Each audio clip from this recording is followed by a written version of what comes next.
오늘 성경 말씀은 누가복음 14장 15절에서 24절입니다. 성경에는 하나님의 나라에 대한 비유가 많이 있습니다. 그 대표적인 곳이 마태복음 13장입니다. 여기에는 무려 5가지의 천국에 대한 비유가 나오는데 겨자씨와 누룩의 비유, 가라지 비유, 밭에 감추인 보화의 비유, 좋은 진주를 구하는 장사 비유, 각종 물고기를 모는 그물의 비유, 이 모든 비유들은 우리에게 천국의 속성에 대해 가르쳐주고 있습니다. 이처럼 예수님께서 하나님 나라에 대해 여러 가지 비유로 말씀하셨는데 그 이유는 아마도 직접적으로 하나님 나라를 표현할 어휘가 없을 뿐 아니라 하나님 나라를 인간의 이성으로 이해하게 할 수 있는 표현이 없기 때문이라 생각합니다. 이 세상에서도 놀라운 것을 보거나 황홀한 현상을 체험하면 입을 다물지 못하고 말문이 막혀버립니다. 그만큼 대단하기에 할 말을 잃은 것입니다. 그리고 그것을 누구에게 전하고 싶어도 표현할 방법이 없어 답답해합니다. 하물며 하나님 나라는 이 세상의 그 어떤 것보다도 화려하고 대단하기에 인간의 언어로는 표현이 불가능할 뿐 아니라 만약에 표현한다 해도 깨닫지 못하기에 예수님은 비유로 말씀하신 것 같습니다. 그만큼 하나님 나라는 우리의 이성으로 온전히 깨닫지 못하는 곳입니다. 이것은 다시 말해 하나님 나라는 우리 머리에 담기에는 너무나 대단한 곳이라는 의미도 됩니다. 오늘 본문은 그런 하나님 나라의 비유 중에 하나입니다. 우리는 이것을 큰 잔치의 비유라고 제목을 붙여서 부르기도 하는데 오늘 본문에 나오는 비유 안에 담겨있는 하나님 나라의 의미를 알아보고 지금 우리들에게 필요한 교훈을 살펴보겠습니다. 오늘 본문에서 말하는 하나님 나라는 어떤 곳입니까? 16, 17절 이르시되 어떤 사람이 큰 잔치를 베풀고 많은 사람을 청하였더니 잔치할 시각에 그 청하였던 자들에게 종을 보내어 이르되 오소서 모든 것이 준비되었나이다 하매 여기서 예수님은 하나님 나라를 큰 잔치로 비유하셨습니다. 잔치는 집안에 경사가 있을 때 하는 것입니다. 그렇기 때문에 잔칫날은 기쁜 날입니다. 이 하나님 나라가 마치 큰 잔치와 같다는 것은 하나님 나라는 큰 기쁨이 있는 곳, 즐거움이 있는 곳이라는 것을 의미합니다. 역으로 말하면 큰 기쁨으로 인해 천국은 슬픔, 괴로움은 다 잊어버리는 곳입니다. 또한 잔치집에는 모든 것이 풍족하듯이 천국도 부족함이 없는 곳입니다. 모든 것이 준비되어 있는 곳으로 천국은 완전한 곳입니다. 우리 이성으로 상상할 수 없는 충만한 곳입니다. 그런데 이 비유에서 잔치집 주인이 큰 잔치를 여는 이유는 밝히지 않고 있습니다. 무엇 때문에 왜 잔치를 여는지 말하고 있지 않습니다. 왜냐하면 이유가 없기 때문입니다. 이유가 없는데도 큰 잔치를 베푼 것은 곧 하나님 스스로 만족하시고 스스로 기쁨이 충만하신 분이시기 때문입니다. 또한 잔치에 초청하듯이 이 천국으로의 초대는 전적인 하나님의 은혜임을 알 수 있습니다. 왜냐하면 하나님께서 이유 없이 잔치를 베풀고 아무 조건 없이 초대하셨기 때문입니다. 또한 잔치에 초대하지 않으면 그 기쁨을 누리지 못하듯이 천국으로 초대하지 않으면 아무도 그곳에 갈 수 없기 때문입니다. 그렇기 때문에 이 잔치의 초청, 즉 구원은 전적인 하나님의 은혜입니다. 이 비유를 풀어보면 여기서 어떤 사람은 하나님을 의미합니다. 초청을 받은 많은 사람들은 유대 민족을 의미합니다. 종은 예수 그리스도를 의미합니다. 예수님은 이 땅에 오셔서 천국 복음을 전했습니다. 마태복음 4장 17절에서 이때부터 예수께서 비로소 전파하여 가라사대 회개하라 천국이 가까이 왔느니라 하시더라 라고 말하고 있고 또한 마태복음 4장 23절에서는 예수께서 온 갈릴리에 두루 다니사 저희 회당에서 가르치시며 천국 복음을 전파하시며 백성 중에 모든 병과 모든 약한 것을 고치시니라고 말하고 있습니다. 이처럼 예수님은 유대인들에게 천국 복음을 전하시면서 그들을 천국으로 초청하셨습니다. 이 큰 잔치 초청에 대한 사람의 반응이 18절 상반절에 나오는데 다 일치하게 사양하여 초대받은 모든 사람들은 하나같이 잔치에 참석할 것을 사양했습니다. 그 이유는 첫 번째 사람은 나는 밭을 샀음에 아무래도 나가보아야 하겠으니 청컨대 나를 양해하도록 하라 라고 말했습니다. 이 사람은 밭을 구입했기 때문입니다. 그러나 이는 다소 이해가 안 되는 점이 있습니다. 왜냐하면 누구든지 밭이 좋은지 안 좋은지는 사기 전에 확인하는 것이기 때문입니다. 어느 누구도 밭을 보지 않고 구입하는 사람은 없을 것입니다. 그렇기 때문에 그의 거절 이유는 핑계에 지나지 않는다는 것을 알 수 있습니다. 궁색한 변명입니다. 두 번째 사람은 나는 소 5겨레를 샀음에 시험하러 가니 청컨대 나를 양해하도록 하라 라고 말했습니다. 이 사람은 소를 시험하려 했기 때문입니다. 그런데 이것 역시 납득하기 힘든 부분이 있습니다. 왜냐하면 이것도 소를 살 때 이미 그 소가 일을 하기에 적합한 소인지 아닌지 그 상태를 먼저 시험해 보기 때문입니다. 혹 불가피하게 소를 먼저 사게 되었다 하더라도 그 소를 시험해 보는 일이 이미 약속되어 있는 잔치에 참여하지 않으면서까지 시험해야 할 만큼 급한 일은 아니기 때문입니다. 그렇기 때문에 이것도 핑계에 지나지 않습니다. 궁색한 변명입니다. 세 번째 사람은 나는 장가 들었으니 그러므로 가지 못하겠노라 라고 말했습니다. 이 사람은 결혼을 한 지 얼마 안 되었기 때문입니다. 모세율법에서도 결혼한 남자는 1년간 전쟁터에 나가는 것이 면제되었습니다. 하지만 잔치 초대받은 것에 이 율법을 적용하는 것은 말이 안 됩니다. 왜냐하면 생사가 걸린 전쟁에 나가는 것과 잔치에 참여하는 것은 전혀 별개의 문제이기 때문입니다.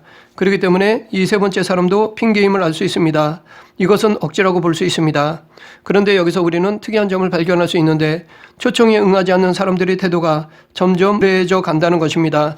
첫째 사람은 아무래도 나가보아야 하겠으니 청컨대 나를 양해하도록 하라 라고 예의를 갖추어 정중히 사양했습니다. 두 번째 사람은 시험하러 가니 청컨대 나를 양해하도록 하라 라고 최소한의 예의를 갖추었습니다. 그런데 세 번째 사람은 장가 들었으니 그러므로 가지 못하겠노라 라고 어떻게 보면 전혀 미안함이 없이 일방적으로 불참을 통보했습니다. 이것은 하나님의 구원으로의 초대에 대한 인간의 태도를 보여주는 것입니다. 시간이 갈수록 천국으로의 초청에 대해 점점 더 완악해져가는 인간의 모습을 보여주고 있습니다. 그래서 이제는 기독교에서 말하는 구원을 업신여기며 비웃는 사람도 있습니다. 오히려 지옥에 가서 사람들과 재미있게 놀겠다고 말하는 사람도 있습니다. 우리는 여기서 초청받은 사람들의 삶의 우선순위를 알 수 있습니다. 이들이 거절한 이유들은 얼마든지 뒤로 미룰 수 있는 것들이었습니다. 그런데도 선약을 깨뜨려 가면서까지 그렇게 한 것은 자기의 뜻을 삶의 우선순위로 두었기 때문입니다. 천국 잔치에 참석하려면 우리는 내 중심이 아니라 하나님의 뜻을 먼저 구해야 합니다. 우리는 하나님의 뜻을 삶의 우선순위로 두고 살아야 합니다. 예수님은 그리스도인들에게 삶의 우선순위에 있어서 너희는 먼저 그의 나라와 그의 의를 구하라. 그러면 이 모든 것을 너에게 더하시리라 라고 말씀하셨습니다.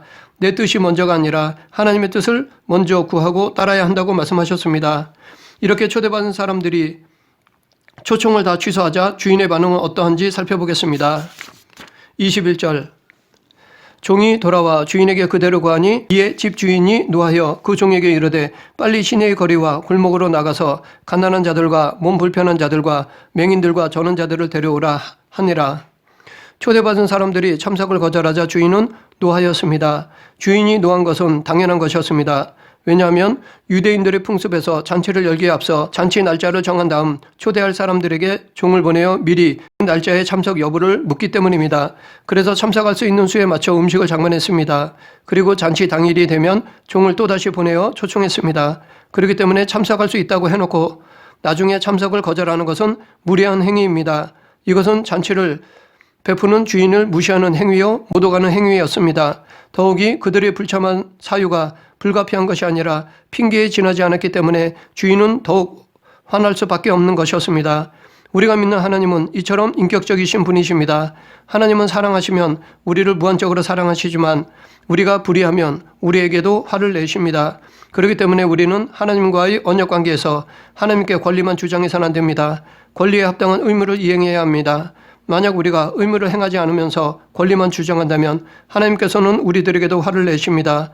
반면에 하나님에 대한 의무를 다하면 하나님은 우리가 우리의 권리를 주장하기에 앞서 은혜를 베풀어 주십니다.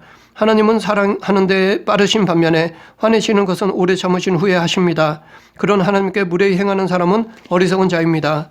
그런데 초대된 사람들이 초청을 취소하자 주인은 종들에게 시내의 거리와 골목으로 가서 가난한 자들과 몸 불편한 자들과 맹인들과 저는 자들을 데려오라 라고 했습니다. 시내 거리는 많은 사람들이 지나다니는 길을 말하고 골목은 사회에서 소외된 사람들이 지나가는 길을 말합니다. 또한 가난한 자들, 몸 불편한 자들, 맹인들, 저는 자들은 당시 멸시받고 경제적으로 아무런 능력을 갖지 못한 버려진 사람들이었습니다. 초대된 사람들이 초청을 거절하자 주인은 처음 초청했던 사람들과는 상반된 사람들을 초청하였습니다. 이것은 하나님의 초청은 빈부귀천, 지위, 고하에 얽매이지 않는다는 것을 보여주는 것입니다. 하나님은 사람을 세상적인 조건으로 구분하시지 않습니다. 모든 사람을 동일하게 보십니다. 그들이 거절하는 조건들을 봐서 추측해보면 아마도 처음 초청된 사람들은 부자들이었습니다.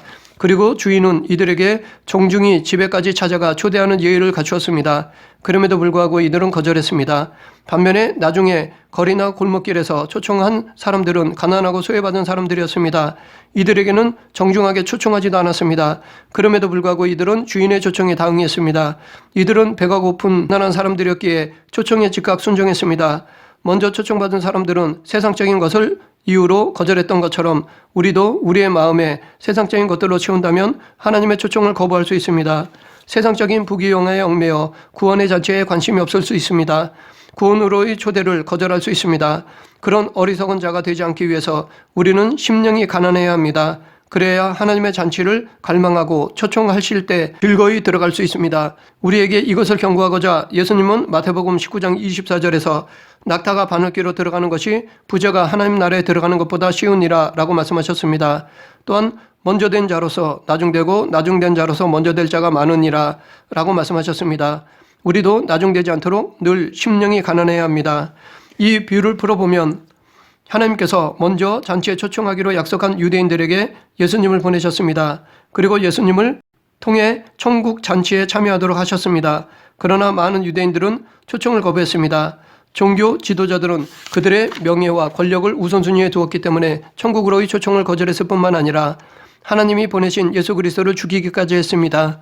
참고로 평행 본문인 마태복음 22장 1절부터 14절에서는 주인이 보낸 종을 잡아 모욕하고 죽였습니다. 그래서 종들은 주인의 명령대로 시내의 거리와 골목으로 가서 갓난한 자들과 몸 불편한 자들과 맹인들과 전원자들을 데려왔습니다.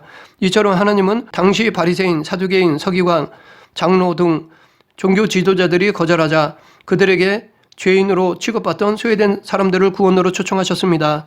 그래서 예수님은 별 볼 일 없는 사람들을 제자로 부르셨고 세리, 병든 자, 창기, 장애인들을 천국으로 초청했습니다.